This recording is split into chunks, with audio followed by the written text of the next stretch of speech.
Now, Steve, really appreciate your time this morning. How have you made sense of what happened last night and why? Do you know?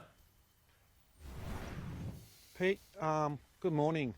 What happened last night was very shocking and disturbing to most of the community in Western Sydney, and I'd like to express my sincere sympathies and wish the Bishop and anyone hurt last night a very speedy recovery.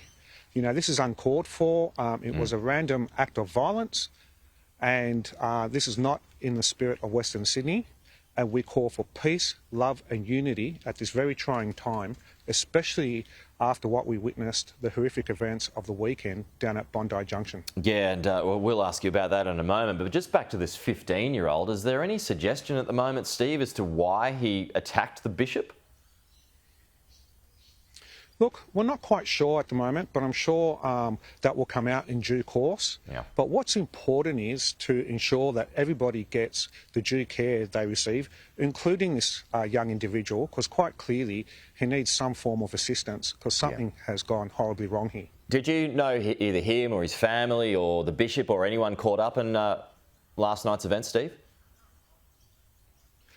I don't know the young man personally. What I do know is the beloved Bishop, Ma Mary Emanuel, is very influential out here in Western Sydney, has an absolute massive following and very much loved and respected. And a lot of people are in shock and just dismayed at how a man of God and faith can be randomly attacked while giving a sermon in church. Yeah, so why would someone who's so influential be attacked? Look, we don't know what this young man was thinking. That'll come out.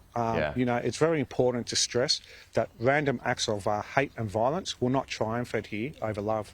Yeah, and just getting back to that point you made earlier about police, we all saw the bravery that was on display, how they protected the community in Bondi on the weekend. Why were police attacked? Why by those hundreds, if not thousands, of people last night outside the church?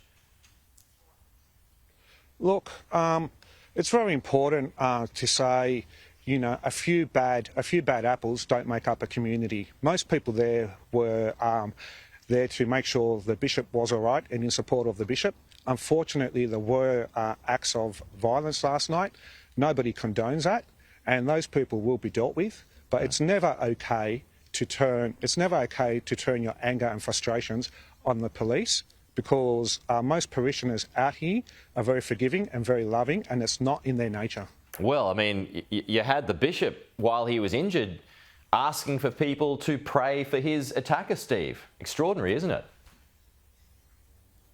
Well, it just shows a remarkable faith of the man and how forgiving and loving he is, that even after being viciously attacked, he's able to get up and pray for his alleged attacker and ask people to basically forgive and leave this young man alone while the police dealt with him. You're there on the ground at the moment. You know the community, Steve. I just want to close here. Are you feeling like there is any ongoing danger or risk of tensions escalating because of this? Look, I would hope not. Most people out here in Western Sydney, we're a very loving multicultural community. We preach love and forgiveness. And for those few that might want to spook hate, it's not going to happen. Most of us won't allow it to happen. You know, we're calling it out for what it is, a random act of violence. We don't know why it has happened as yet. It's unjustified, but we will not let this kind of hatred rule our community. Okay. Steve Christou, we'll leave it there. Thank you so much for your time this morning.